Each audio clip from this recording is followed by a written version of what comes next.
Attention, j'ai eu des petits problèmes de micro dans l'épisode que vous allez entendre. Enfin, mon micro va bien. Si vous voulez tout savoir, c'est Audacity qui a décidé d'enregistrer, je crois, 20% du volume du micro. Donc, malheureusement, la qualité n'est pas au niveau de ce que vous entendez présentement. J'ai essayé de rattraper les morceaux comme j'ai pu. Des fois, je murmure, des fois, je gueule. Donc, je m'excuse platement pour cette qualité. Le problème est identifié, ça ne se reproduira pas, mais c'est quand même notable.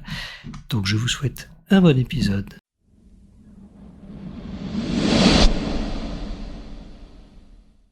Bonjour. Bonjour. Vous écoutez du bruit derrière l'écran. Et on va vous parler de mon premier jeu de rôle.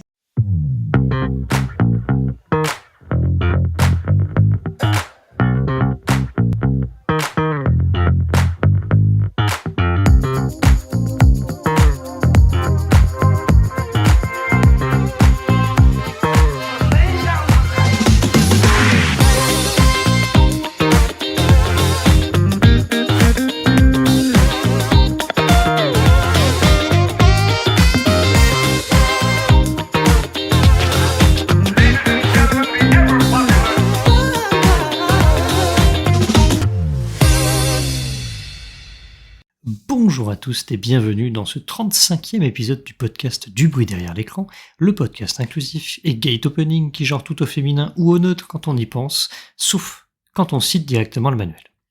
Ici, on parle de jeux de rôle sans y jouer et on n'écoute pas les Jean-Michel réalistes puisqu'ils n'ont pas la lanterne posée devant eux. Ici c'est Hélène et je suis comme d'habitude accompagné d'Alice. Comment vas-tu Alice ? Alors, d'un point de vue global sur ce mois-ci, ça va même assez bien parce que j'ai une amie de longue date avec qui j'ai été perdu de vue, que j'ai pu revoir il y a 2-3 mois après des années sans se voir. J'ai pu la revoir ce mois-ci alors qu'on n'habite pas dans la même région. Inutile de dire que c'est un bon mois, très sympa, surtout quand ça s'est fait par hasard.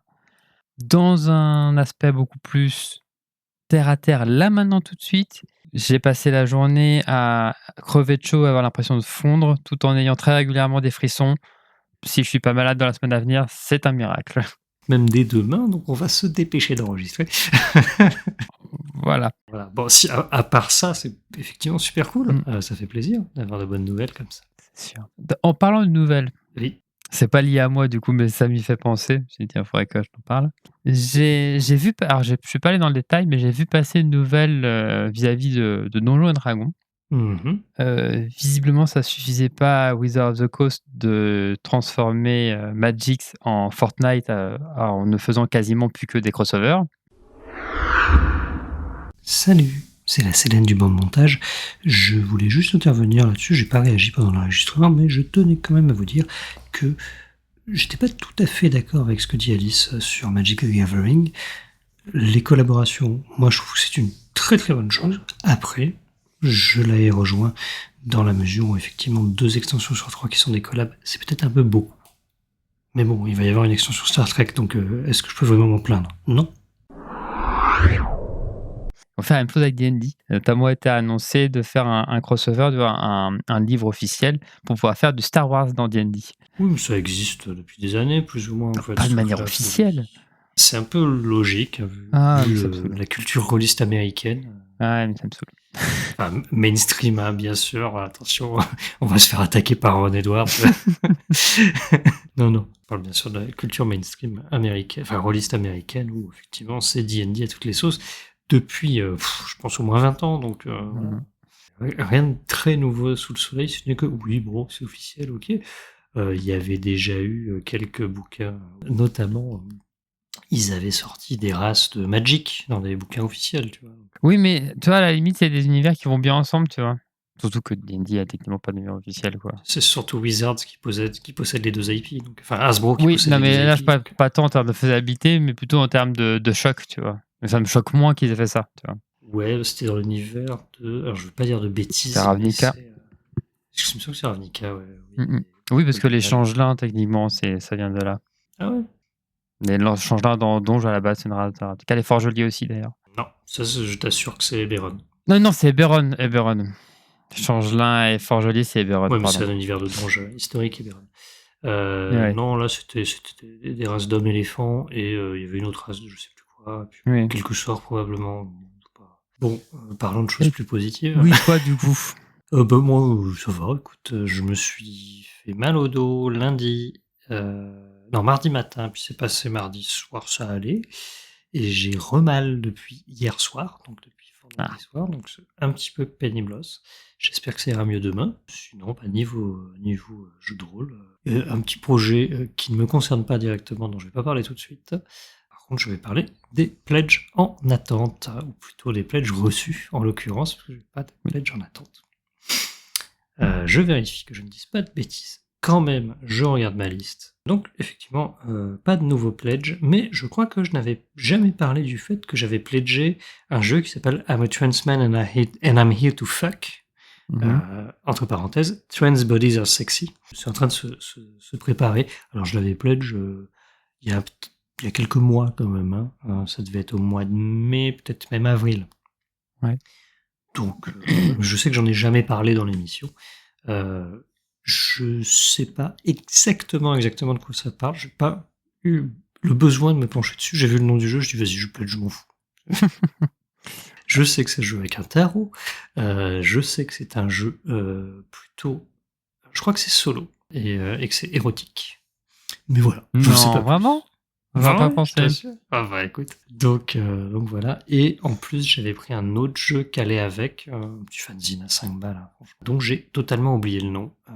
Et ça, c'est un jeu érotique qui se joue à 2. Oui, je voulais juste signaler que le nom du jeu, c'est My Lover's Body is a Temple. Voilà, je vous rends à la suite de l'épisode et je vous fais des gros bisous.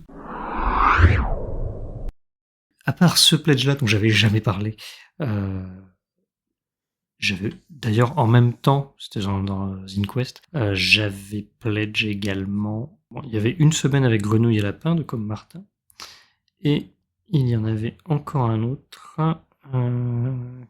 Mais je crois que j'en ai déjà parlé de celui-ci, qui s'appelle Our Flag Means Kiss. Oui. Que j'aurais dû recevoir le 30 mars. Mais bon, écoute, c'est pas grave, ça va se faire. Mais oui, effectivement, tu en avais déjà parlé. Oui. Toujours est-il que, par contre, j'ai reçu des versions physiques. J'avais déjà parlé de Villain's Quest il y a quelques épisodes. Je l'ai reçu en physique. J'avais un petit peu essayé autant que possible de faire la promo de Get a Punk. Je l'ai reçu en physique. Je m'attendais pas à ce qu'il soit en A4 d'ailleurs. Je m'attendais à un truc en A5. Quand il est arrivé en A4, ça m'a surpris. C'est vrai que de prime abord, j'aurais pas pensé non plus. Ben ouais, je me serais attendu à un truc en A5, mais non, c'était A4. Bon, mais tant mieux, c'est cool. Et j'ai reçu Princesse Gardienne. Donc peut-être je parlerai un de ces 4, mais qui est bien sympa. On n'est plus dans le domaine du jeu de rôle, mais quand même, j'ai reçu également le jeu de la bête, un jeu de cartes de Romaric Briand, un très cool jeu de cartes. J'en avais pas parlé le mois dernier, mais je l'ai reçu. Alors, je sais plus, peut-être que je l'ai reçu après qu'on ait enregistré l'épisode précédent, c'est pour ça que j'en ai pas parlé. J'ai fait une petite partie de mon côté, c'est cool. Et comme tu le sais, on a complètement compris le propos du jeu sur le Discord du Brillant Holistic Universe. Puisque, rappelons, bien sûr, que les auditeuristes de la cellule sont tous très intelligents. Bien bon. Bien sûr. Alors, j'ai une petite question pour toi, à moins que tu aies des infos pledge, toi, de ton côté. Ah non, je n'ai absolument pas d'info pledge. Très bien. Eh ben, écoute, tu as le droit. J'ai donc une question pour toi, Alice. Une question que tu as préparée avec tes petites mimines, je suppose, puisque je te la donne à l'avance. La question est donc celle-ci. À quel jeu de rôle aurais-tu aimé jouer quand tu étais enfant? Et je précisais, mettons à 6 ans, un peu au pif, et pas du tout parce que c'est l'âge de mon aîné. Alors, il y a 2 façons de répondre à ça, soit en répondant le nom d'un jeu de rôle qui existe, soit sur un concept de jeu de rôle, même si je ne sais pas s'il existe en l'occurrence. Ah, alors moi j'étais plus dans l'optique d'un jeu de rôle qui existe, mais c'est intéressant aussi. Non, c'est ça parce que moi, les jeux de rôle qui existent que j'ai en tête, c'est pas forcément. Enfin, tu vois, moi, voilà, libreté, tout ça. J'ai pas le kid friendly, tu vois, dans La libreté à 6 ans, c'est un peu chaud. voilà, quand même, ouais. c'est non. Non, mais pour dire, j'ai besoin d'y réfléchir beaucoup, voilà, pour trouver un jeu auquel j'aurais bien voulu jouer quand j'avais 6 ans à compter, évidemment, que je connaisse ce jeu de rôle à l'époque. Oui, c'est tout à fait le principe. C'est sous-entendu. Je pense Masque, ouais, une nouvelle génération. Ah oui. Après, j'étais pas si super-héros que ça à l'époque. Enfin, je suis pas tant que ça maintenant non plus, mais j'étais pas très super héroïne à l'époque. Mais je pense quand même que c'est un truc qui m'aurait qui m'aurait bien plu. En tous les cas, ce serait ça avoir un autre PBTA. Je pense que même avant, je serais tombée amoureuse du système PBTA en tous les cas. Les livrets, nécessairement, moi j'aurais adoré. Ah ouais? Mais bah si, on en reparlera de ça, c'est intéressant que tu évoques le PBTA. Ça, en tous les cas, ça m'a attiré, tu vois ce que je veux dire. Même quand j'étais jeune, j'étais quelqu'un de très technique, tu vois ce que je veux dire. Pas surdoué, tu vois, mais très technique, tu vois, les technicités, les trucs. Bon, On va en reparler. N'entrons on va en pas là. parler. Gardons cette parenthèse pour plus tard. On la referme pour l'instant, on en reparlera. Je sais bien, je sais bien. Alors, cela dit, c'est vrai que c'est intéressant. Moi, j'avais pas du tout pensé à ça. Mais effectivement, comme moi, j'adorais regarder les X-Men et le Batman, la série animée de 92. Ouais, grave en fait. C'est une super idée. Donc voilà, ça sera sûrement été celui-ci. Après, si on est plus dans du théorique, tu vois, sur quel est le genre de jeu qu'il aurait fallu exister, tu vois, pour que ça me plaise, pour me lancer dans le jeu de rôle, au vu de... Et c'est bien parce que les deux vont pouvoir avoir un lien, tu vois. Il y avait un pont. Moi, vu les centres d'intérêt, vu comment j'étais quand j'avais dans les 6 ans, du coup, je partais de cet âge-là, il aurait sûrement fallu des jeux de rôle qui soient dérivés d'autres types d'œuvres que j'apprécie. Genre, imaginons un jeu de rôle Pokémon m'aurait tout de suite hypé. Et alors, du coup, un PBTA Pokémon, ça aurait été réglé, tu vois. Bon.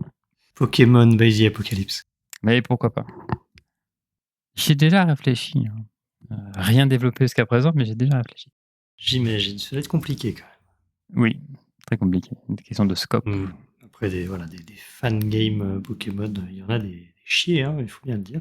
Je pense que c'est un peu l'équivalent moderne, entre guillemets, parce que c'est quand même tout à fait récent, mais l'équivalent donc moderne, entre guillemets, des jeux de rôle Chevalier du Zodiaque, puisque visiblement, tu n'es pas un créateur de jeux de rôle si tu n'as pas fait un jeu de rôle Chevalier du Zodiaque.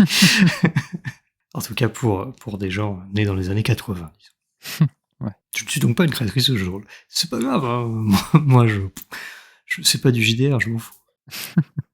Peut-être que si on avance un peu plus dans les âges, j'aurais peut-être rajouté Magie de minuit. En ajoutant peut-être un petit peu plus âgé, mais en étant jeune quand même. Pas mal plus quand même, hein, je dirais. Disons, je pense en termes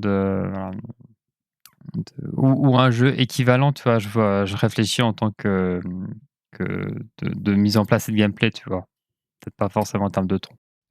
Moi, c'est pas le ton que je questionne, c'est plutôt la part que tu vas prendre dans la narration, quoi. C'est quelque chose qui est vraiment compliqué pour des enfants de savoir ce que tu peux dire, en termes d'espace que tu prends, tu vois, en termes. C'est ça qui m'aurait attiré dès le départ, si tu veux. C'est-à-dire que moi, à la base, je faisais du théâtre, si tu veux. Donc, c'est tout ce qui m'aurait attiré, quoi. Qu'on soit bien d'accord, la question s'adresse à toi et pas aux enfants en général. Quel jeu tu conseilles? Oui, mais c'est pour ça. On est bien d'accord. Donc. Ouais. C'est là d'où vient ma réflexion, tu vois. Bien sûr. Moi, je rebondis de façon un peu plus générale. Hein. C'est pas pour te contredire, c'est juste bien sûr. Apporter de l'eau, au contraire, au moulin de la réflexion. Hein. Mais oui, non, je crois que c'est à peu près tout. Et toi, du coup? Alors, moi, je n'ai pas fini de citer Romaric Briand, hein, puisque je pense que un très bon système de jeu pour démarrer, c'est celui de Trip to Sky. Trip to Sky, alors bon, peut-être pas tant, tu vois, à 6 ans, peut-être pas tant pour son univers, je parle vraiment de système de jeu. Il y a 4 dés dans un bol, donc un dé 6, un dé 8, un dé 10, un dé 4. Je vais dire, l'ennemi, je prends mon arme, machin, et je tape avec. Donc là, je prends le dé 10, parce que l'arme, c'est le dé 10.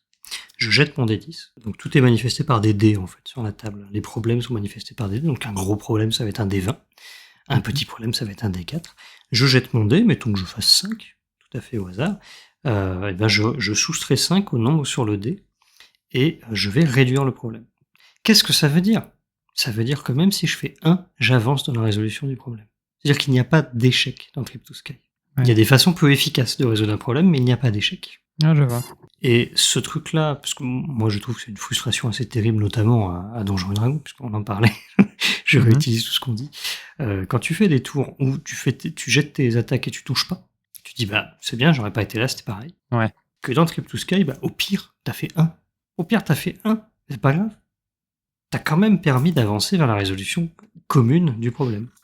Et après, quand je te parlais du fait qu'il y avait un bol avec les 4 dés dedans, c'est que moi, le dé que j'ai pris, les autres ne peuvent pas le prendre pendant ce tour. Ouais, je vois. Donc, il y a aussi quand même cette notion de répartition du truc. Et puis, de la narration qu'on construit, parce que je vais utiliser soit mon épée, soit de la magie, soit la puissance brute, soit la réflexion ou le bagou, je sais plus bien les caractères. Je n'ai pas lu Trip to Sky, d'accord. Je sais comment ça se joue, mais je l'ai pas encore lu.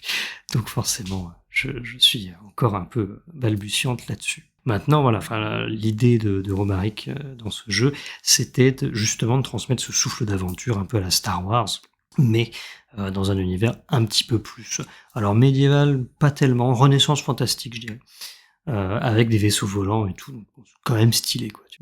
Et j'hésitais à en parler, mais je sais que je vais en reparler de toute façon dans l'épisode.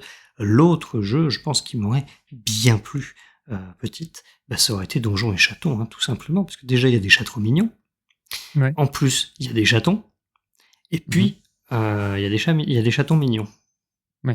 C'est quand même Ah oui. 3 bonnes raisons de jouer à ce jeu. C'est sûr. On en reparlera un jour, donc je vais pas trop m'appesantir sur Donjons et Chatons, même si j'en reparlerai plus tard dans l'épisode. Je pense que c'est un jeu qui m'aurait plu aussi, petite. Sans plus attendre, je te propose qu'on se lance dans le vif du sujet. Donc, Oui. voici les indices Alice. On va parler aujourd'hui d'un jeu prévu pour de l'introduction au jeu de rôle, d'un jeu pour enfants, pour toute la famille, hein, qu'est-ce que ça dit, 4 ans et plus, et d'un jeu qui est peut-être pas bien pensé jusqu'au bout quand même, mais on y reviendra à la toute fin, puisque je vous rappelle comme d'habitude que ces indices-là me servent aussi de sommaire.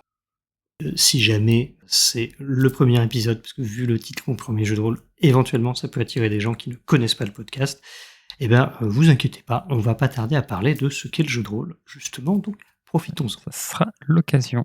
Et oui. Alors, au niveau des références culturelles du jeu, il y en a pas vraiment. C'est du médiéval fantastique générique, donc je vais pas me permettre d'en lancer. Alors, bon, peut-être Donjons et Dragons, vu le bestiaire, hein, un des premiers monstres, un des premiers boss, pardon, c'est une liche. Mais bon, il y a une espèce de tyranneuil qui ne dit pas son nom. Mais bon, la page Game on Tabletop du jeu évoque que, je cite, et il y aura beaucoup de citations dans l'épisode, le thème et les illustrations sont inspirés des JRPG classiques tels que Dragon Quest, Final Fantasy et Suikoden, des univers graphiques qui ne sont pas dépaysants pour de jeunes joueurs. Déjà, j'ai envie de mettre un bémol parce que mon fils, je lui dis Suikoden, il me dit à tes souhaits. Oui. Je veux dire, même moi, c'est un miracle que je le sache. C'est pas une œuvre dont j'ai entendu parler, que j'ai côtoyé tous les jours, si tu veux. Ah bah écoute, moi j'ai eu Suikoden 2 sur PlayStation entre les mains. C'est comme ça. Ouais. Je suis vieille, que veux-tu ? Bref, je vais te parler aujourd'hui de, et je précise que c'est le nom du jeu, bien sûr, mon premier jeu de rôle de Christine et Tom Devine, en tout cas, je sais pas. Voilà. Je vais le dire à la française, devine. Un couple de parents rôlistes sur lesquels je n'ai trouvé absolument aucune information nulle part. Pourtant, tu connais ma capacité à aller stalker les gens. Et ben là, malheureusement, non. Le jeu est paru sous son titre original, donc Color My Quest, en 2022. Qui est un nom beaucoup plus inspiré en anglais, je trouve, qu'en français. Je suis d'accord. T'inquiète pas. Et il est édité chez nous en décembre 2023 par Don't Panic Games, un éditeur plutôt basé jeu de plateau, mais qui propose aussi quelques jeux de rôle comme Vileborn, Cowboy Bebop ou encore Fabula Ultima, peut-être le plus connu, qui, semble-t-il, repompe une partie de ses mécaniques à Ryutama, mais bon, ça, on verra. Et c'est bien entendu mon premier jeu de rôle, le jeu de rôle, pas mon premier jeu de rôle à moi, hein, qui va nous intéresser aujourd'hui. Introduction au jeu de rôle. Je le disais un peu avant, l'ambition du jeu, c'est de permettre aux parents de faire jouer leurs enfants, avec ou sans eux. Retenez ça, avec ou sans parents. On en reparlera peut-être un peu plus tard si j'oublie pas. Le jeu est donné, je l'ai déjà dit, à partir de 4 ans, et donc, je l'avais un petit peu foreshadowé, mais on se faisait, toi et moi, donc très récemment, la réflexion selon laquelle on n'avait aucun épisode où on présentait ce qu'était le jeu de rôle, puisque on part quand même du principe qu'on s'adresse à des gens qui connaissent. Oui. Mais, cela dit, c'est vrai que ça manquait, et donc, faisons amende honorable aujourd'hui, et donc je vais sauter sur l'occasion de ce jeu introductif au jeu de rôle pour te lire donc les éléments de présentation d'un jeu de rôle selon mon premier jeu de rôle, et on pourra compléter au besoin. Ouais. Et puis comme ça, au moins, à l'avenir, je pourrais, en plus de faire la promotion agressive du podcast envers mes proches, mes rares proches rôlistes, je pourrais maintenant le faire aussi vers ceux qui connaissent pas le jeu de rôle. C'est bien. Voilà, comme ça, c'est tout bénef. Donc, comment on va faire? Je t'ai déjà envoyé les passages que j'allais lire. Je vais les lire, je vais te laisser les commenter, et ensuite, moi, je vais lire ce que tu n'as pas déjà dit, parce que je pense qu'on va se répéter. Donc, extrait numéro 1. Dans mon premier jeu de rôle, une personne sera le narrateur, et les autres incarneront des héros qui partent à l'aventure. Jusqu'à présent, ça marche pas. Je sais pas si je serais parti sur le terme de narrateur, parce que techniquement tout le monde narre, mais là c'est moi qui pinaille un petit peu. Mais bon. Ouais, enfin, c'est les termes. Enfin, tu vois, on a le compteur dans Vampire, tu vois ce que je veux dire à un moment. C'est pour dire de manière masquée, j'ai rien de plus à dire sur cet extrait, si tu veux, tu vois. Ah, bah écoute, moi comme tu le sais, j'ai des choses à dire. Oh, Donc, bah oui, c'est toujours. vrai pour mon premier jeu de rôle, c'est vrai, ça c'est sûr, mais ça s'ancre quand même dans le jeu de rôle classique. Ah Puisque oui, tous non, les bien jeux de sûr. rôle, eh ben oui, mais Oui. encore faut-il le dire. Tu vois, Ah, c'est vrai. c'est ce qu'a la cellule. Parce que j'ai dit Romaric Brillant 2 fois, au bout d'un moment, faut que je dise la cellule. Si je le dis une 3e fois, on l'invoque. Donc, voilà. Et là, j'insère un extrait sonore de Romaric Brillant. Technique de montage. Pourquoi pas, hein? Mais oui, dans la cellule, c'est ce qui reprochait notamment à Roll and Play.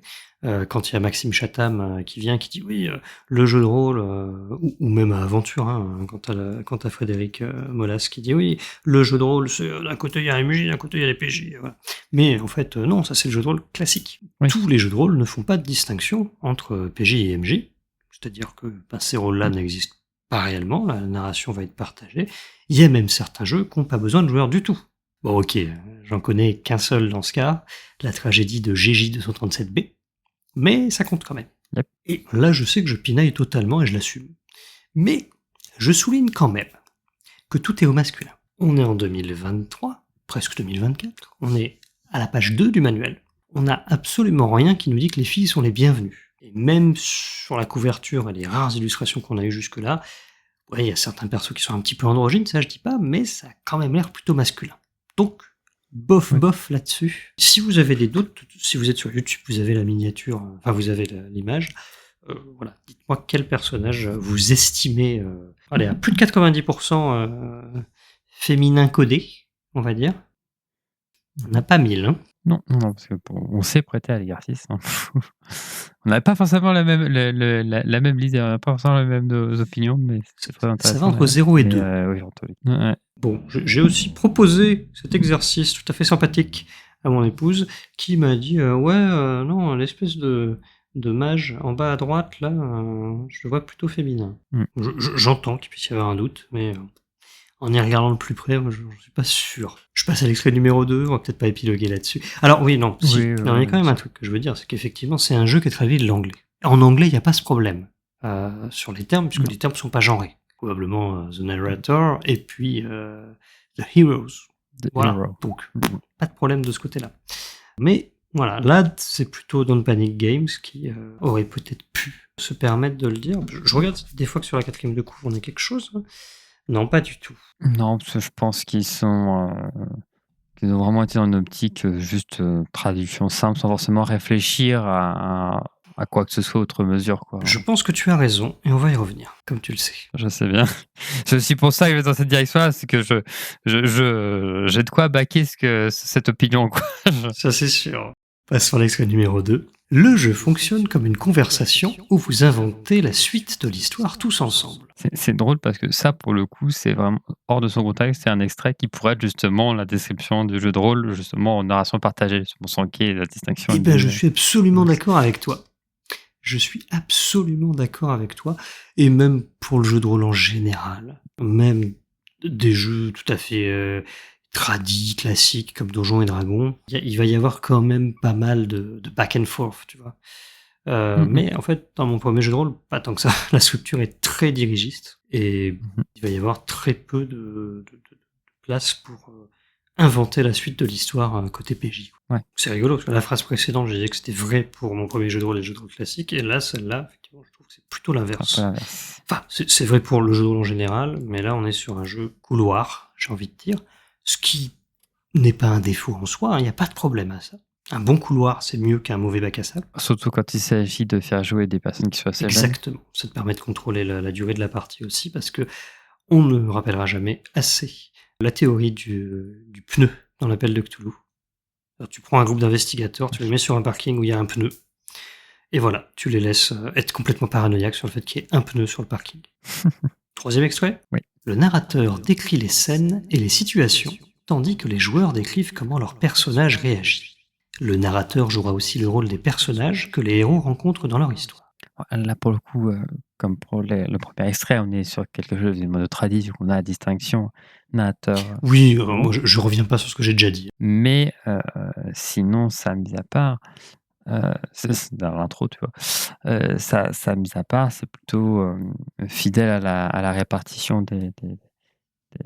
j'allais dire des tâches. C'est pas Des tant rôles, ça, oui, mais- on va dire. Enfin, oui, Ouais. si, Ouais, des rôles. carrément. Bah, je suis d'accord, moi ce passage je suis ok avec, si ce n'est que je trouve que c'est pas formulé de façon hyper claire.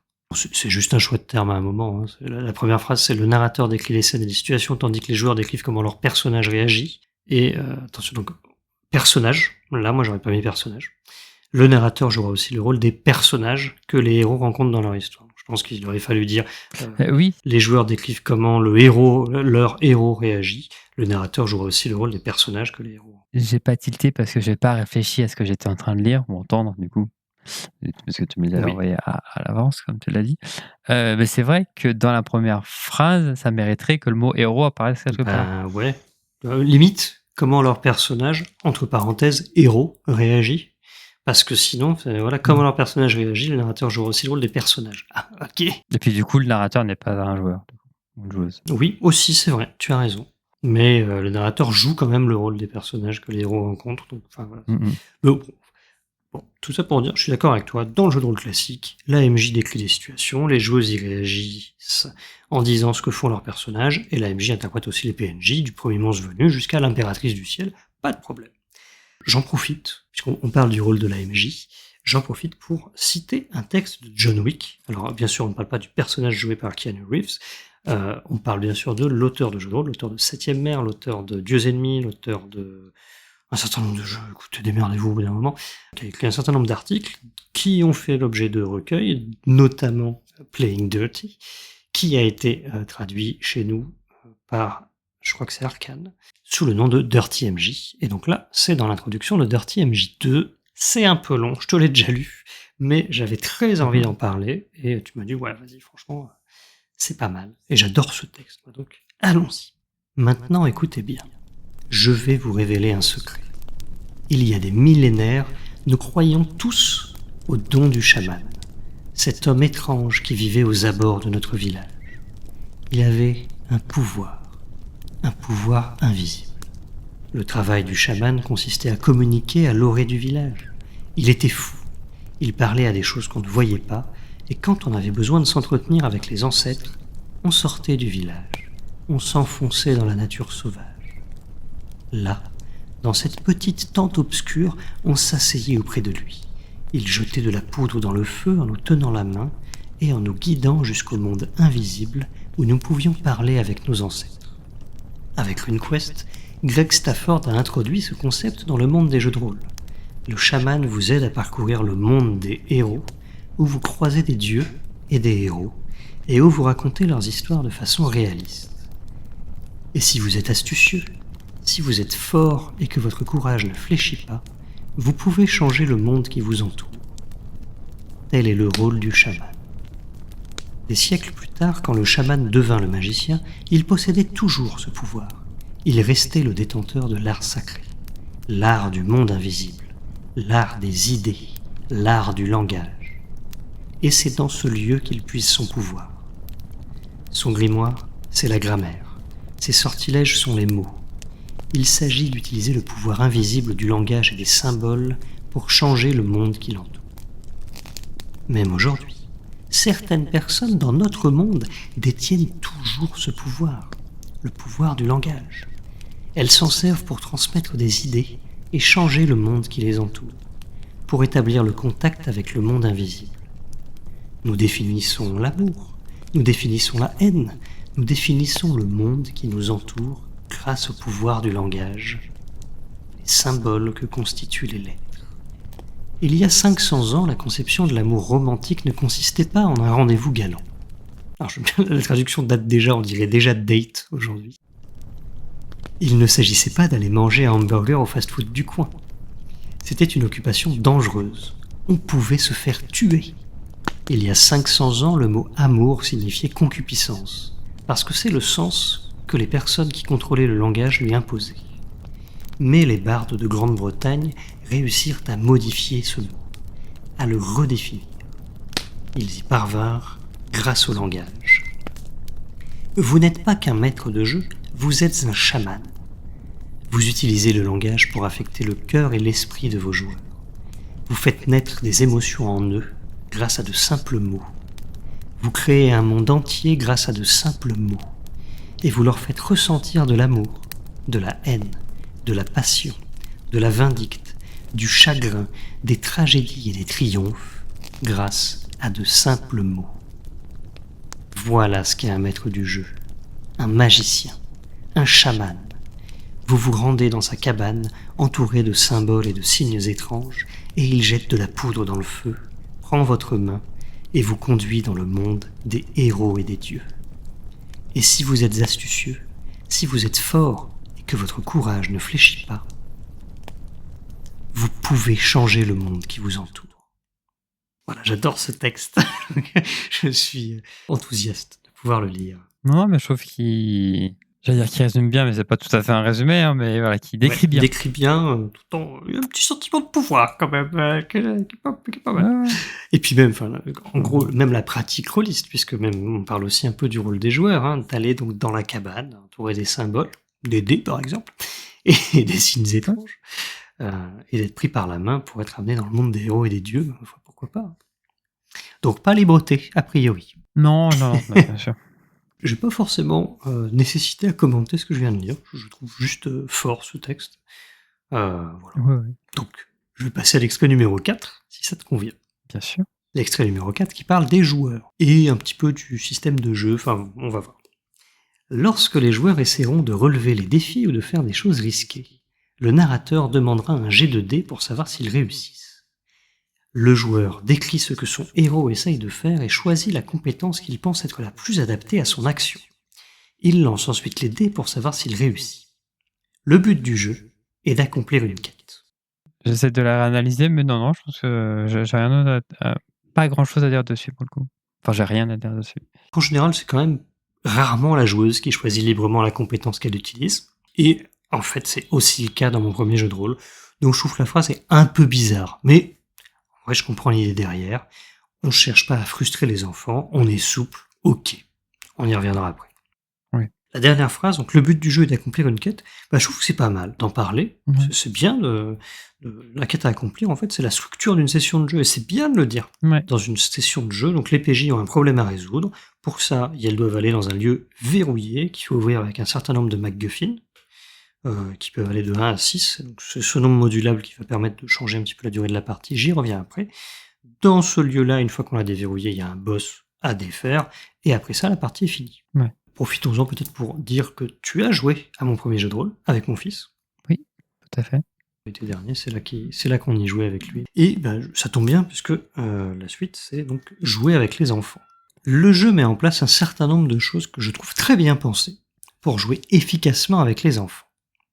Alors avant de commencer à jouer, on doit découper et plier 2 feuilles en chevalet. La première, c'est la lanterne, la deuxième, c'est le rembobinage. La lanterne, c'est un bâton de parole. Si on l'a devant soi, on a le droit de monopoliser la parole. Je dis bien monopoliser et pas droit de parler et les autres doivent se taire. C'est pas tout à fait pareil. Si quelqu'un d'autre là devant est lui, eh bien à ce moment-là, on doit l'écouter. Ce qui n'empêche pas de pouvoir réagir à des choses, bien sûr, mais bien sûr. Ça donne une tendance. Et ça n'a l'air de rien, mais en fait c'est quelque chose de très important, comme ça, de pouvoir réguler formellement, j'entends, qui a la parole et qui l'a moins. Surtout, j'imagine, avec un groupe d'enfants. Je dis j'imagine parce que j'ai joué effectivement avec mon fils et avec d'autres personnes, mais c'était le seul enfant à table. Ouais. Et le fait est que ça c'est hyper important, parce que quand on a joué à d'autres jeux qui ne possédaient pas de lanterne, il avait du mal à savoir quand c'était à lui d'écouter. Ouais. Et j'ai dû remettre en place un ersatz de lanterne pour permettre de faciliter le jeu, en fait. Sinon, on n'y serait pas arrivé. Je pense que c'est quelque chose auquel j'aurais eu moi aussi beaucoup de mal si j'avais fait du jeu de rôle en ayant son âge, je pense. Attention, c'est tout à fait normal, hein. Non, non, mais bien sûr, mais c'est pour dire quoi, je visualise très bien, Très bon outil. ouais, J'insiste lourdement là-dessus. clairement. L'autre chevalet, donc je l'ai dit, c'est le rembobinage. Concrètement, c'est une carte X. Je cite le manuel. S'il se passe quoi que ce soit que quelqu'un n'aime pas, il peut taper sur le rembobinage pour supprimer le problème de la partie. Il n'y aura pas de question.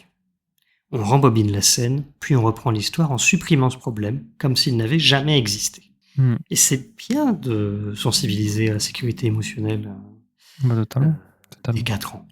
Et vraiment, ça, super cool. De toute façon, et là, ça va même au-delà du jeu de rôle, hein, c'est valable, dans un scope très, Bien très sûr. large. Tout ce qui est de l'ordre du bien-être et de la bienveillance, il y a 2 critères qui font que ça marche mieux, autre que juste l'appliquer. C'est de comprendre ce qu'on fait Ouais. et de le faire sans avoir besoin de trop y réfléchir. Donc pour le 2e point, le fait de s'habituer à le faire le plus tôt possible, Oui. c'est une très bonne chose. On n'en a jamais eu besoin, mais le fait de l'avoir à disposition et de savoir que c'était possible, ça aide aussi à se dire, bah, je suis en sécurité, et pas de problème. C'est très important. Et c'est comme le fait d'avoir un choix, même si on finit par choisir ce qui aurait été là par défaut, le fait qu'il y ait eu un choix rend les choses plus prenantes. Là, c'est pareil. Même si on s'en sert pas, le fait que ce soit là a quand même un impact, notamment du fait d'être à l'aise. Tu veux qu'on parle de l'ogre quantique? Troll quantique selon les traductions. Moi, il me semble avoir connu sous le nom de l'ogre quantique. T'as 3 couloirs. Dans un couloir, il y a un troll. Enfin, il y a un ogre. Voilà, les autres couloirs, tu sais pas ce qu'il y a. T'y vas. Quel que soit le couloir que tu prends, en fait, c'est un ogre. Mmh. L'ogre quantique. Il y a un article de Places to Go People to Beat dessus. Je vais faire une petite parenthèse sur la création de personnages, parce que je la trouve très bien fichue, et puis malgré tout, ça va aussi aller dans le sens de ce que je donne. C'est toujours des choses bien pensées pour jouer avec les enfants. Mmh. Donc là, on n'a pas de classe, on n'a pas de livret. Je suis désolé, Alice. Je m'en remettrai. Bon, j'espère. On prend juste un visuel où on en dessine un, et on va répartir les caractéristiques, donc 0, 1, 2 ou 3. Plus c'est gros, mieux c'est. Mmh. Qu'on répartit donc en intelligence, en sens, donc utiliser ses sens, hein, pas pour jouer au jeu de Marie brillant. Ah mince, j'ai encore dit son nom. Pourquoi pas, hein? En vitesse et en force. Ensuite, on va remplir quelques phrases à trous. En fait, il y en a 4. Ma couleur préférée est gna gna gna. Je suis devenu un héros gna gna gna. Alors en faisant ceci, parce que gna gna gna, bah, peu importe. Hein, voilà. Je suis fort à au en blablabla, et j'ai peur du dé gna gna gna gna. Alors ça sert à rien, mais ça permet d'étoffer un petit peu le personnage, et c'est cool. Ouais. Parce qu'on soit Mhm. bien d'accord, on va pas s'en servir en jeu. Non, mais ça lui donne une identité, quoi. Voilà, ça leur donne une identité, et c'est bien, je trouve que c'est une création de personnage abordable. Oui. Après, on va choisir librement 2 capacités, donc les capacités ça va être des pouvoirs ou des apprentissages, qui vont permettre donc de relever les défis. Moi, je donne 3 exemples un peu au pif, donc il y a combat, pistage ou encore magie de l'eau. Enfin, on choisit un compagnon, qui sont tous plus mimi les uns que les autres. Oui. Ou même on peut le dessiner pour les braves. Mais ouais, je vois bien, ils sont très mignons. Il y en a, on en voit 2. Non, on en voit 2 dans l'illustration que j'ai mis Oui. donc sur YouTube. Si vous écoutez ce podcast en audio, naturellement, vous ne le verrez pas, même sur la miniature, j'ai dû recentrer le dessin. Si on le souhaite, on peut colorier son héros et son compagnon, en plus de leur donner un nom, par contre, c'est obligatoire. Mais on peut les colorier, et bon, c'est pas obligatoire, hein, si on n'a pas envie. Color My Quest, d'accord, mais c'est pas impératif. En général, ils aiment bien. Oui. Aussi, si on le souhaite toujours, on va pouvoir colorier les monstres qui sont sur les petites fiches qu'on va poser quand ils vont arriver. Et on peut aussi découper les éléments de la carte, puisqu'il y a toute une carte. Je ne parlerai pas du tout de la carte, si ce n'est là. Et on peut les y coller, parce qu'en fait, il y a 6 lieux par quête. Oui. Il y a 6 lieux qu'on va mettre dans des trous, en fait, qui sont sur la carte. On les met comme on veut, on les répartit comme on veut, pour avoir une carte un peu personnalisée à chaque fois. Ça sert pas à grand chose, mais c'est sympa, en fait. Ouais, De se dire, tu découpes, tu colories, tu colles. Il y a un petit truc, cahier d'activité, quoi. Voilà, c'est ludique. Et j'ai passé beaucoup trop de temps à réfléchir à quelle couleur colorier mes personnages quand j'ai joué, d'ailleurs, personnellement, mais bon. C'est hyper important. Parce que par exemple, rouge, c'est plus rapide. Mm. Et dernier élément, donc, qui est cool pour jouer avec les enfants, c'est le temps de jeu modulable. Donc, comme je le disais un peu plus tôt, on peut changer la durée de la partie en demandant au héros d'aller chercher plus ou moins de MacGuffin avant d'accéder au boss. D'après le manuel, ça fait des parties qui vont de 30 à 90 minutes par session. Et c'est plutôt cool de pouvoir faire des parties Ouais. plus courtes si on a envie. Ouais, c'est assez important. Oui. Déjà, c'est super important de manière générale, alors d'autant plus quand tu joues avec des enfants, des jeunes enfants qui plus est, pouvoir gérer le temps.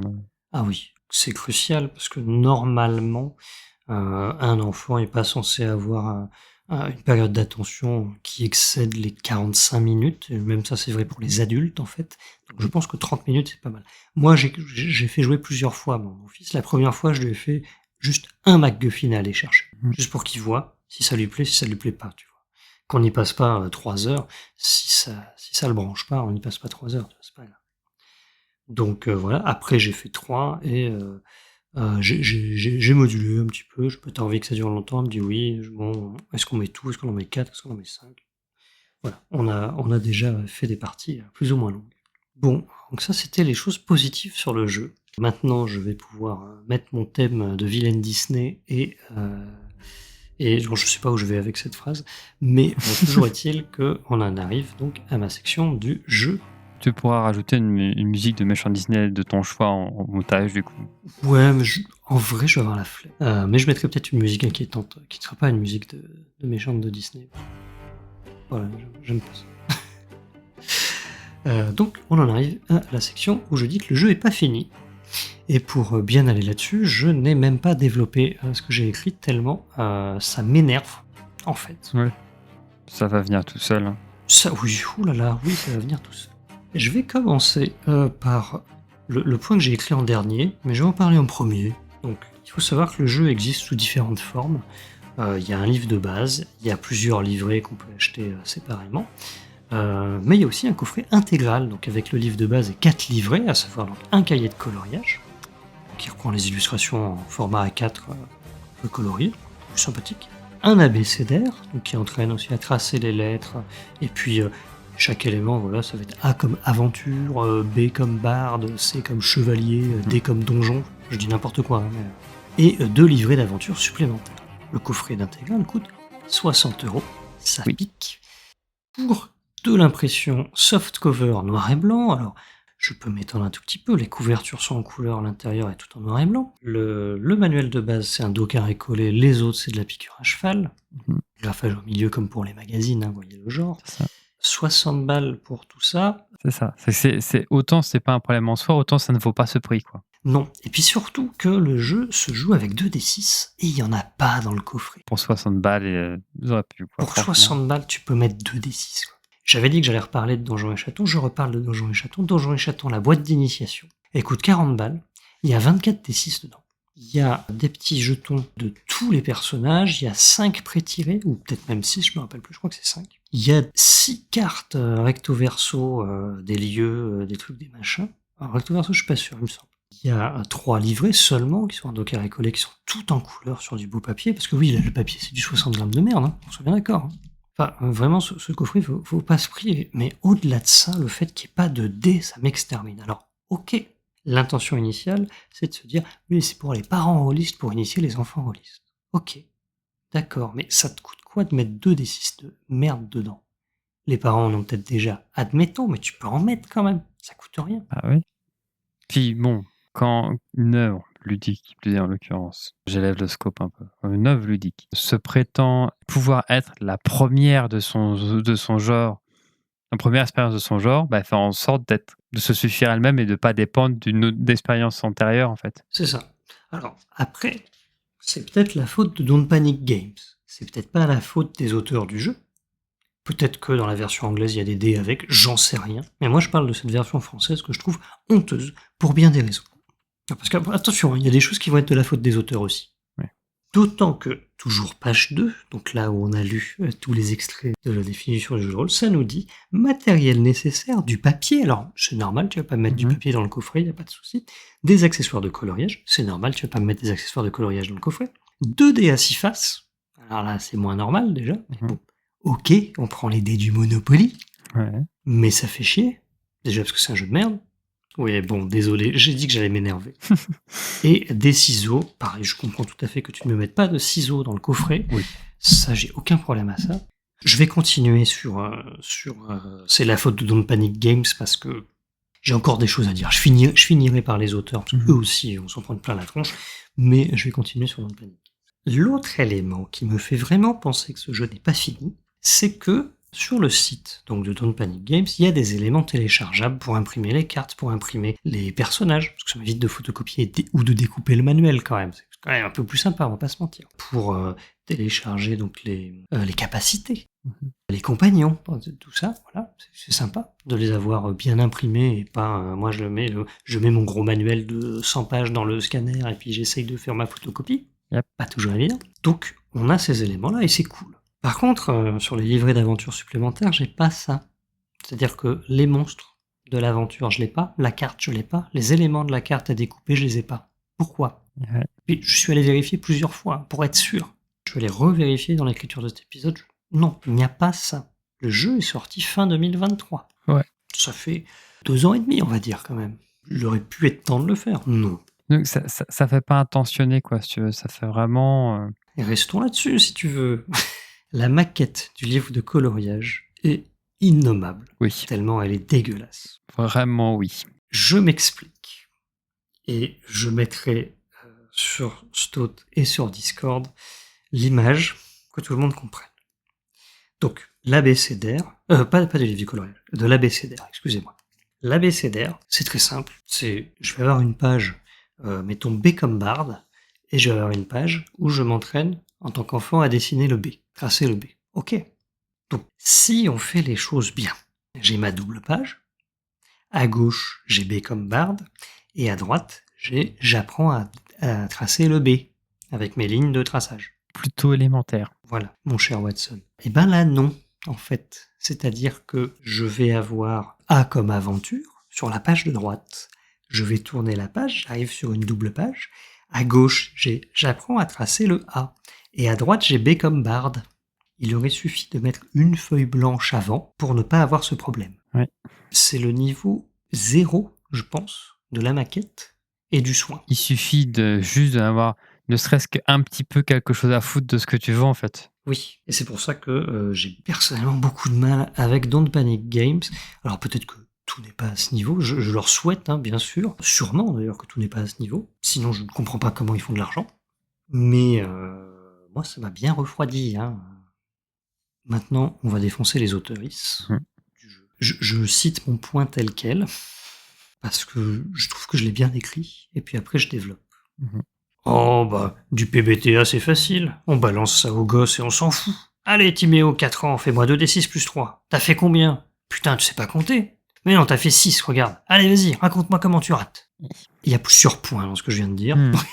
Et je vais me permettre de le décortiquer, c'est le mot que je cherche. D'abord, c'est, encore une fois, je le rappelle, et ça c'est important, c'est que ça s'adresse à des joueurs, qu'à des joueurs de 4 ans et plus, donc à partir de 4 ans. 4 ans, ça fait raide. L'addition de 2d6, c'est un peu serré. 5, ça se fait en vrai. Mais 4, c'est un petit peu dur. Plus un troisième nombre, c'est pas évident. Bon. T'ajoutes à ça que c'est du PBTA, donc qui va être pas mal drivé par la narration. Même si dans les faits, pas du tout. Hein, mais bon, c'est pas grave. C'est vraiment l'ennemi est devant toi, qu'est-ce que tu fais ? Comment tu le tapes ? En gros, c'est ça. Oui. Je tape fort. Ok, fais-moi 2d6 plus force. J'essaye d'aller plus vite que lui. Ok, fais-moi 2d6 plus vitesse. Oh, j'essaye de faire une ruse. Ok, fais-moi 2d6 plus intelligence. J'essaye de bien voir ses mouvements pour trouver une faille et je tape. Fais-moi 2d6 plus sens. Le PBTA, ce n'est pas un style de jeu qui est super accessible. Contrairement à ce qu'on peut penser en tant qu'adulte, c'est pas un style de jeu. J'en avais déjà parlé, il me semble, dans l'épisode 2, si je dis pas de bêtises, où je disais que devoir décrire une action et selon la description, ça va aboutir sur un jet de dés, c'est pas donné à tout le monde. Disons que ça a dû arriver même plusieurs fois parce que ça arrivait plusieurs fois tout au long de l'histoire de ce podcast que, grande fangirl que je suis, je plébiscite le PBTA notamment comme un système pratique ou facile ou quoi que ce soit. Donc évidemment à chaque fois tu modules. Donc ça a dû arriver plusieurs fois que tu dû moduler. Moi j'aime le PBTA, qu'on soit bien d'accord. C'est pas pour le défoncer gratuitement. Mais ce n'est pas aussi simple que je pourrais le penser en avoir l'impression personnellement. Voilà. Non, il faut pas être timide pour faire du PBTA. Et il faut quand même avoir de la suite dans les idées. C'est-à-dire, faut que tu aies la plupart des moves en tête pour pouvoir amener la narration, pour t'amener à faire l'action que tu veux faire. Mmh. Ça demande quand même d'avoir pas mal de trucs en tête. Le dernier point, sur un échec, donc sur 6 ou moins, c'est au joueur, et pas à la joueuse, parce que ça n'existe pas, rappelons-le. Donc je suis mauvaise langue, hein, mais le jeu m'énerve. C'est au joueur de raconter son échec. Alors, c'est bien et c'est pas bien ça, en vrai, parce que c'est moins frustrant si si j'impose pas à l'enfant ah, t'as raté ton épée, elle tape sur les rochers, machin, ça peut être frustrant. Si c'est l'enfant qui raconte, c'est moins frustrant. Parce que je vais m'approprier mon échec pour en faire quelque chose. Oui.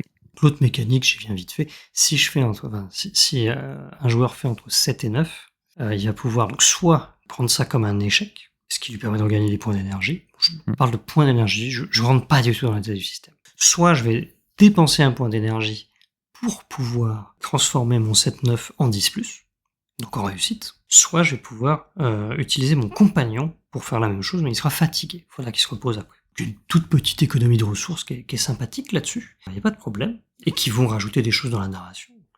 C'est plutôt cool en vrai. Hein. Oui, oui. Puisque c'est en utilisant tes capacités que tu vas pouvoir utiliser tes points, ou en utilisant ton compagnon, donc les éléments que tu as choisis à la création, tu vas les ressortir à ce moment. Mais malgré tout, les premières fois que j'ai demandé à mon fils de me raconter comment il ratait son attaque ou son action, ça a été un petit peu laborieux, j'ai dû lui faire des propositions. Ouais. Parce que c'est pas forcément intuitif de dire j'ai fait un jet de dés, les dés m'ont puni, donc c'est injuste puisque c'est du hasard.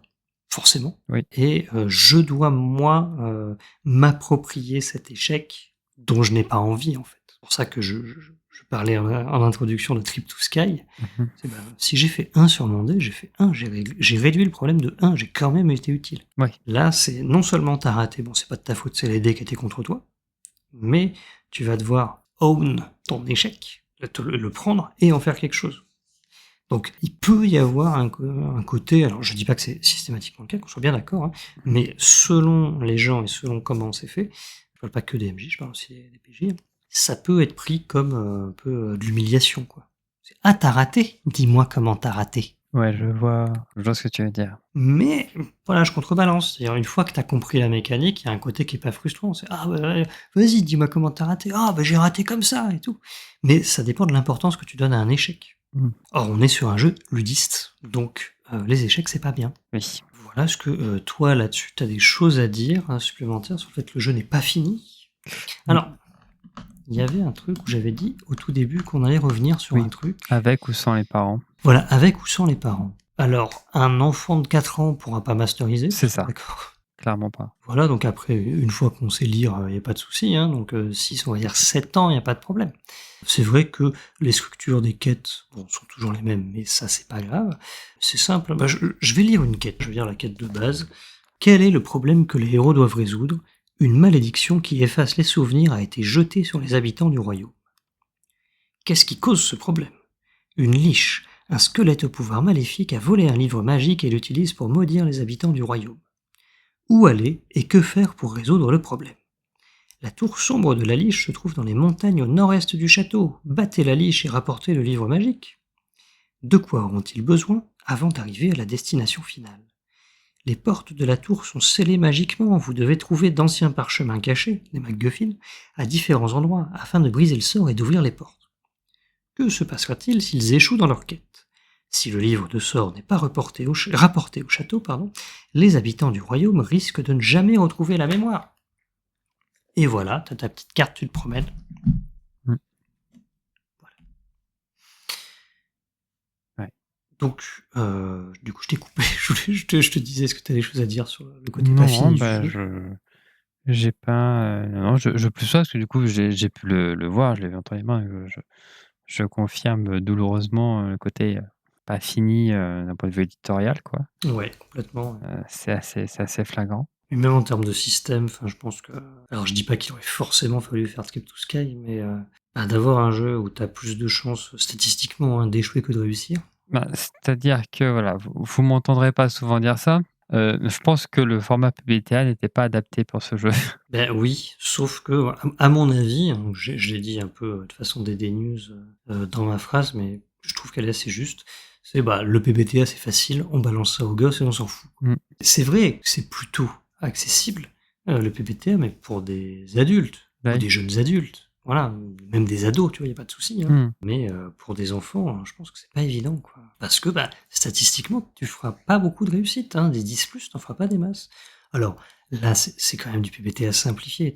Le seul choix que tu as, c'est sur 7 ou 9, c'est est-ce que j'accepte l'échec et je récupère un point de héros, ou est-ce que j'utilise un point de héros pour transformer ça en réussite. C'est du PBTA un petit peu light, on est d'accord. Mais ça demande quand même de prendre la parole pour initier la chose. Bon, même si, en vrai, tout peut se régler par des combats. Hein. Ouais, C'est le but. Et c'est un peu bête de faire du PBTA où tout peut se régler par des combats. c'est vrai. On glisse tout doucement vers ma conclusion.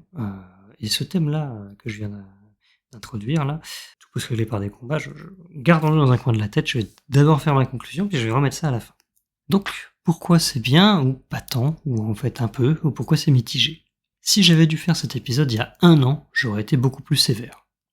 Non pas que le jeu mérite absolument d'être joué, loin de là, il a ses défauts et ils sont indéniables, j'espère que j'ai suffisamment insisté dessus, mais avec du recul, j'ai quand même pu mieux appréhender ses qualités. Notamment le coup de la lanterne. À l'époque, ça m'avait semblé un peu gadget, mais en fait, ça recentre très bien l'attention où il faut et quand il faut. Ouais. Maintenant, effectivement, c'est du jeu médiéval fantastique, plutôt axé baston. Comme j'ai lu une quête, hein, donc on le voit bien, hein, c'est faut aller battre la liche et ramener le livre. Ouais. Et j'ai presque eu du mal à montrer à mon fils que le jeu de rôle, c'était pas juste taper les gens. Mm. Et ça me gêne. Oui, parce que c'est vrai que ça reste un jeu qui est dans une lignée classique. T'as dit qu'on pouvait presque prendre Donge comme référence culturelle. Oui. C'est pas anodin. Hein. Complètement. Et ouais, j'ai dû vraiment montrer à mon fils que à un moment il y avait un camp de gnolls et que il pouvait faire des choses par la ruse, se cacher, leur faire croire des trucs, des machins. Alors, ça donne une scène extrêmement rigolote. Je pense que c'est la scène qu'il a dû préférer rétrospectivement de toutes nos sessions. Mais ouais, de base, le jeu t'invite à résoudre tous les problèmes par la violence. Ce qui, pour des enfants de 4 ans, me semble pas être un super message, personnellement. Ouais. Si je compare à Donjons et Chatons, puisque décidément j'y reviens, dans Donjons et Chatons, la bagarre, c'est jamais la solution. C'est dit dans le manuel, noir sur blanc. Ça, franchement, c'est très très cool. Ce qui n'empêche pas de le faire, Bien mais sûr. ça dit, attention, il y a toujours une meilleure solution que la bagarre. Mm. Et de se forcer à utiliser un petit peu sa tête pour réfléchir, plutôt que de régler les choses en tapant les gens, moi je pense que c'est plutôt ça qu'il faut faire. Ouais, je plus vois. Le jeu t'apprend peut-être à faire 2d6 plus 3, et peut-être à raconter comment tu rates, mais il t'apprend quand même que la bagarre, c'est pas si mal. Mm. Et je trouve ça compliqué en tant que parent de mettre ça dans les mains de mon enfant. Ouais, je suis bien d'accord. Ce sera ma conclusion là-dessus, mais, et j'ai parlé d'introduction au jeu de rôle, et pas d'initiation au jeu de rôle. Oui. Pendant tout l'épisode. Alors peut-être que des gens sont choqués, sont morts, peut-être décédés, je ne sais pas. C'était ça l'ambulance. Parler d'introduction, c'était ça, et bien sûr. Attends, tu crois quoi? Plus traditionnellement, on parle d'initiation. Alors, je t'ai posé la question quand même avant de faire l'épisode, de dire tiens, est-ce qu'on parlerait pas de ça? Parce que certes, dans un épisode récent, donc d'Ossium, où il recevait Erwick, on salue Locus, on salue Brocknar et on salue Erwick. D'ailleurs, Brocknar, il n'y a pas de carte dans cet épisode, donc c'est bon, tu peux l'écouter tranquille. Enfin, il y a une carte de la région, quoi. Ça va, c'est pas des cartes à jouer, donc normalement ça passe. À moins qu'il soit aussi intolérant envers les cartes topographiques. Trêve de plaisanterie, voilà, on utilise beaucoup le terme d'initiation au jeu de rôle. Moi, j'ai préféré le terme d'introduction. Est-ce que tu veux d'abord réagir? Est-ce que tu veux que je donne ma position d'abord? Qu'est-ce que tu préfères? Non, vas-y. Voilà, donc initiation, il y a ce côté... c'est le même mot qu'on utilise pour les sectes, en fait. Alors, loin de moi l'idée de ressusciter le fantôme de Ségolène Royal, comment ça, elle est pas morte? Non, tu sais, les cafards, ça survit à peu près tout. Hein. Bien sûr, bon, alors, Ségolène n'a pas tant tapé sur le JDR que ça, cela dit.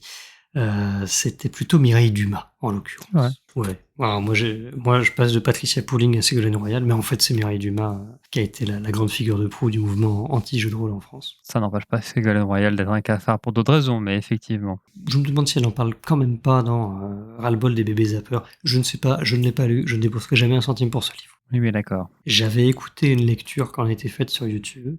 Vous pouvez aller faire ça si vous avez 3 heures à perdre. Donc, loin de moi l'idée d'agiter l'étendard de Mireille Dumas. Ce serait quand même malvenu de ma part. Mais bon, je fais partie des gens que le terme d'initiation gêne un petit peu. L'initiation, sans parler du côté sectaire, hein, je ressens un petit peu le débat. Mais l'initiation, c'est pour révéler quelque chose d'occulte. Tu vas rejoindre notre cercle et tu vas faire partie de notre cercle. Tu vas devenir un rôliste. Je sais pas, moi j'ai jamais fait d'initiation à l'escrime, j'ai jamais fait d'initiation au badminton. Bah, moi, pour le coup, tu vois, c'est là où la distinction se fait. C'est que moi, l'initiation, c'est un terme que j'ai croisé à peu près tout le temps, en fait. Mais t'as un exemple justement là-dessus? Oui, au collier de vacances. Initiation au canyoning, initiation à l'équitation. Alors après, je dis pas que ça n'existe pas et qu'on peut pas le trouver ailleurs, il y a pas de souci à ça, hein, mais voilà, tu deviens un initié quand même. Tu vois ce que je veux dire? Non, mais je vois d'où tu viens. C'est juste que Mmh. c'est pas le sens, c'est pas ce sens-là qui me vient tout de suite en tête quand j'entends ce mot-là, quoi. Mais j'entends. Tu es pas affecté, C'est ça. justement, toi, par l'esprit de Mireille Dumas. Ouh. T'as pas grandi là-dedans. Sûrement. Que moi, c'était un peu dans l'air du temps. Je suis pas sûr que j'ai été exposé à ce discours, mais tacitement, je savais qu'il était là. Ouais. On en a déjà parlé, donc voilà. Donc j'ai préféré le terme d'introduction. D'introduction, donc quelque chose qui est plus scolaire, hein, au final. Mmh. À l'introduction du truc, bon, ben, voilà. Et il y a cette idée-là aussi de dire ah bah tiens, je vais t'introduire auprès de mes amis. Enfin, voilà, je te présente le truc, ça te plaît, ça te plaît, ça te plaît pas, ça te plaît pas, point quoi. Mmh. Que l'initiation, bah, une fois que t'es initié, tu es l'un des nôtres, tu ne peux pas faire machine arrière. Donc voilà pourquoi le choix de terme d'introduction. C'est de l'enculage de mouche sémantique, on est bien d'accord, mais ça fait du bien de temps en temps. Ouais, bien sûr. Et c'est vrai que, justement, c'est vrai qu'introduction, il y a cette idée enfin, l'initiation, il y a un côté de mise en pratique, alors que c'est vrai que l'introduction peut être vue vraiment comme quelque chose de très, théorique, de très scolaire, très, présenté, tu vois? Oui, oui, l'introduction est un peu plus polysémique, je pense que Mmh mh. l'initiation. On pourra parler de baptême de jeu de rôle, mais ce sera encore pire. Oui, ça Donc là, pour le coup, voilà. ça serait pire, là, clairement. Bon, voilà, c'est pas mal, on a des fourriers. Est-ce que tu as des questions, des remarques sur mon premier jeu de rôle? Non, non, on a fait le tour à peu près des choses qui avaient des remarques, des critiques qu'il y avait à en faire, donc Tu connais ma question suivante, est-ce que tu as envie d'y rejouer un jour? pas forcément. Eh ben moi non plus, j'espère ne jamais y rejouer. Il y a un Ouais. livret d'aventure qu'on n'a pas fait avec mon fils, donc peut-être qu'un jour on le fera. Mmh. Un truc avec des vampires et des loups-garous. Ouhou. Mais bon, on est passé sur Donjons et Chatons, on fait juste la boîte d'introduction, on n'a pas fait grand-chose pour l'instant. Grand bien vous fasse. Ouais, la boîte de découverte, je crois, Donjons et Chatons. C'est découverte, plutôt qu'introduction ou initiation, c'est peut-être pas mal en fait. Voilà, eh bien écoute, il est peut-être temps de passer à la question de la FAQ. Oui, donc on a une question de Ptiquet qui est, tout, simplement, quel jeu pour un timide? Moi, le premier jeu qui me vient à l'esprit pour quelqu'un justement qui serait un peu timide, ça serait, Alice is Missing. Ah oui, j'avais pas pensé. Justement, c'est parfois plus facile, enfin, voilà, par la connaissance de cause au-delà du jeu de rôle, c'est souvent plus facile d'écrire, que de parler. En effet. Ça dépend pour qui, bien sûr, mais sur la question de la timidité, ça peut être un bien. Tu as moins besoin de prendre ton courage à 2 mains pour, écrire, des messages que de prendre la parole. En plus, justement, tu as pas besoin de la prendre la parole. Chacun écrit les messages, c'est comme une vraie discussion, c'est-à-dire que chacun écrit les messages à son rythme, pas besoin d'essayer d'attendre d'avoir l'occasion. Tu sais, tu envoies le message quand tu as un message, quand ton personnage a quelque chose à dire. Et paradoxalement, pour un jeu qui est chronométré, c'est étonnamment un jeu où tu peux vraiment aller à ton rythme. Mmh. Donc ouais, non, Alice Missing, c'est vraiment, un jeu qui est pas mal sur ce volet-là. Pour d'autres raisons, elle est clairement pas destinée à tout le monde. Je vous renvoie sur l'épisode qu'on a fait, hein, bien sûr. C'est sûr. Sinon, bon, ouais, évidemment, une réponse qui est pas forcément très productive, mais tout ce qui est jeu solo nécessairement, supprime la problématique, mais c'est pas vraiment une solution en tant que telle, quoi. Mais effectivement, il y a pas de problème de timidité. Alors, ça dépend. Si tu es timide vis-à-vis des autres, effectivement, ça supprime le truc. Si tu es timide par rapport au fait de te lancer dans le loisir, le jeu solo, Ce serait plus l'inverse, du coup, oui, totalement. Et à cette idée-là, d'ailleurs, si cette timidité est du fait de se lancer, justement dans le grand bain, de se lancer dans le jeu de rôle, dans ces cas-là, sans forcément avoir de jeu précis, un jeu avec, un MJ ou une conteuse est une bonne chose. Parce que du coup, tu as cette autorité-là, tu vois? Cette charge oui. que tu as pas besoin de t'occuper. Moi, je sais que, par exemple, les jeux à narration partagée ont tendance je passe toujours un très bon moment, mais ils m'intimident toujours de prime abord. La première partie m'intimide énormément. Je sais que tu as le projet de te lancer dans les bobs, mais tu retardes un petit peu parce que ça t'intimide Ouais, beaucoup. clairement. Donc ouais, du coup, les jeux plus à structure plus tradie, avec tous les inconvénients que ça a au moins cet avantage-là que, si tu oses pas t'y mettre, il y a un côté rassurant de dire: «Ça, c'est pas j'ai pas à gérer tout ça, quoi». Je suis absolument d'accord.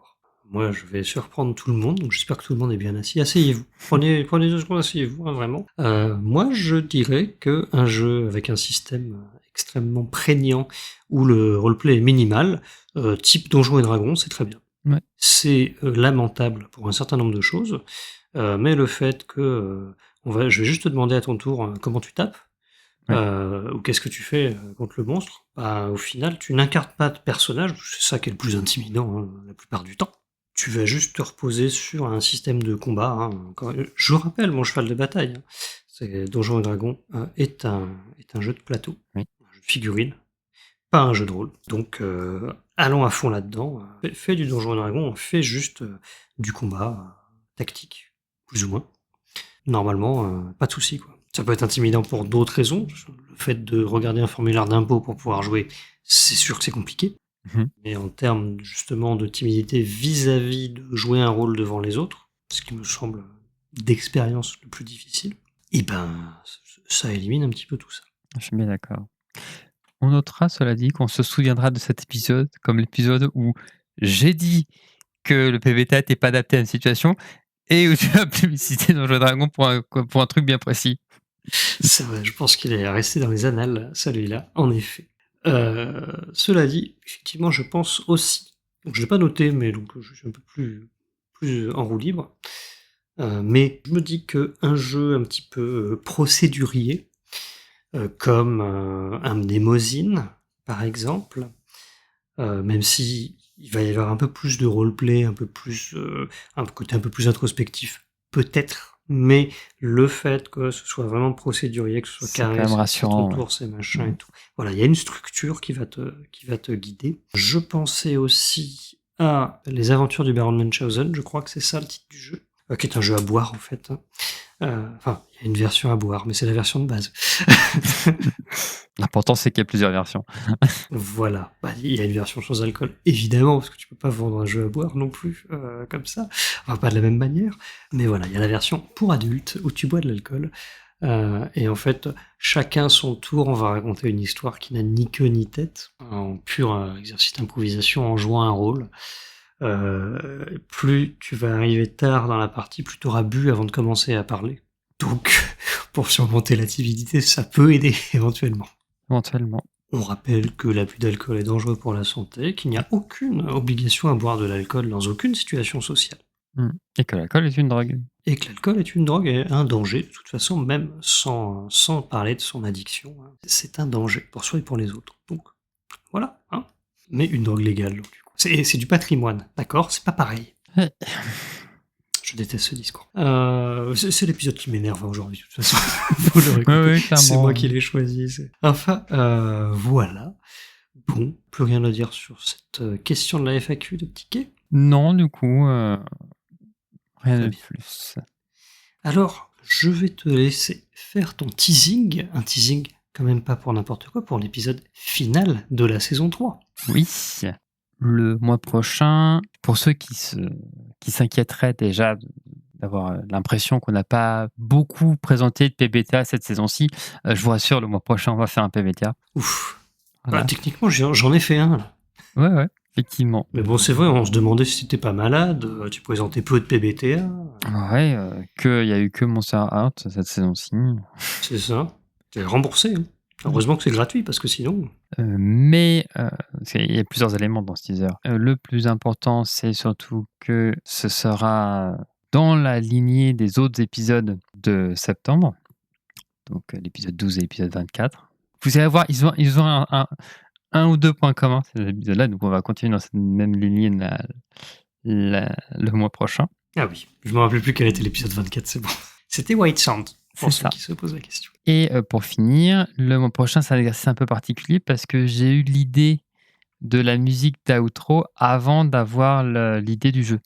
C'est-à-dire qu'il y a eu la musique d'outro, je me dis tiens, je veux cette musique-là comme outro, quel jeu de rôle qui correspondrait bien? C'est un exercice un peu particulier. Est-ce qu'on peut pas dire aussi que pendant ton RPGED, tu l'as mise en Oui. musique Et pendant de thème, le de RPG personnage. Day, du coup, j'ai fait un personnage par jour.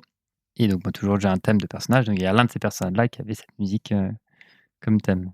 D'ailleurs, en parlant du RPGED, il faut que je m'y remette. Si vous voulez voir nos réponses au RPGED, eh bien c'est sur le Discord. Faudrait qu'on les mette sur le Stot aussi, ce serait peut-être pas mal. Ça pourrait. Moi, c'est vrai que moi, je l'ai publié aussi sur Blue Sky, en français et en anglais d'ailleurs. Je t'avoue qu'une fois que je fais ça, souvent, Ah, cool. Je savais pas que tu faisais ça. Il faudrait que je te reblousque, comme on dit. Mais on est aussi sur le Discord d'Angel Oui. de JDR, où on partage aussi ça. Donc, voilà. Puisqu'on a décidé sur ce Discord C'est de ça. les faire entre nous. Mais voilà. N'hésitez pas. On mettra aussi le lien du Discord d'Angel Dust peut-être en description. Si j'y pense, encore une fois, ça fait beaucoup de choses à penser. Hein, C'est Célène ça. du banc de montage. N'oublie pas. Mais voilà. Du coup, pour ceux qui n'en connaissent pas, le mois prochain, vous connaîtrez au moins une chanson d'anarcho-punk britannique. Parfait. Puisqu'on parle de punk, nous on va se quitter sur du punk, mais pour enfants cette fois-ci. Ça fait partie d'une petite collaboration entre Ta mère en tongue et les Ludwig von 88. Oui, je ne connais toujours qu'un seul groupe de punk, ça n'a pas changé. Qu'est-ce qu'il y a de plus anarchiste que des enfants avant qu'ils soient formatés par la société, hein, franchement. On est bien d'accord, mais là justement, c'est justement une espèce de quête un peu mystique dans un monde médiéval fantastique, un peu débile. Avant l'heure des Nullbuck et des reflets d'acide et de ce genre de choses, donc c'était assez sympa. J'ai choisi une petite musique qui était plutôt d'ambiance. En attendant, je vous souhaite que votre premier jeu de rôle ne soit pas mon premier jeu de rôle, et pas mon premier jeu de rôle à moi, qui était Donjons et Dragons, quoique si, en fait, je vous le souhaite pas non plus, mais, en tout cas, vous avez bien compris, prenez soin de vos enfants, ne les laissez pas jouer à n'importe quoi, et puis, eh bien, on se retrouve dans un mois. Bisous, bisous. Bisous, bisous. Auriez-vous les chocottes?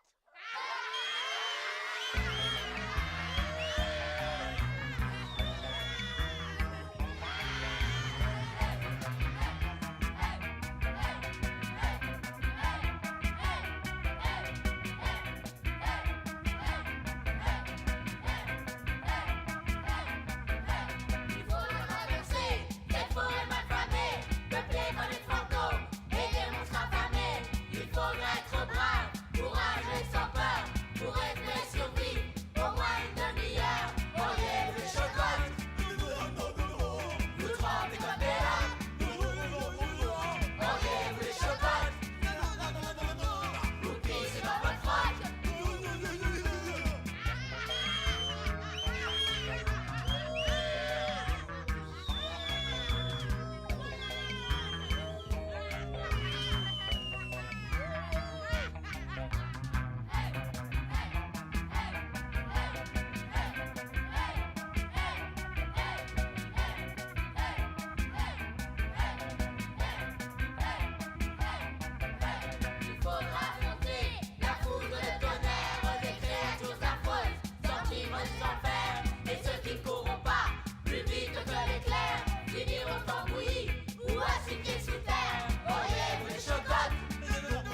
Les 6 élus avaient vraiment la honte sur eux.